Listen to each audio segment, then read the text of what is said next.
Very good morning to our RANsquawk listeners. Welcome to the rundown for today, Friday the 14th of January. We've just gone through 10:30 now here in London, so a quick check round the markets. And the biggest surprise announcement we've just seen hit the wires in the last half an hour has been another hike in the reserve requirement ratio in China. The RRR getting hiked by a further 50 basis points, which is to become effective on January the 20th of this year. As such, and was rumoured overnight in Asia, did see a lower close in the Shanghai Composite and negative territory for the Nikkei, and we've seen it feed through into the European session. The eventual confirmation then of that hike in the RRR has weighed predominantly on the basic materials stocks, so the FTSE, being heavily geared towards that sector, has underperformed slightly, and all equity markets in Europe with basic materials down on the lowest performing sectors across the board.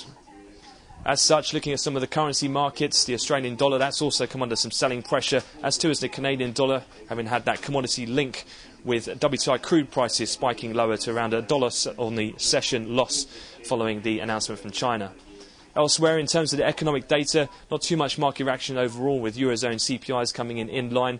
However, some of the general hawkish tones we have from the press conference from Trichet yesterday have been covered on various newspapers this morning. Front page of the FT also covering the hawkishness of the ECB president.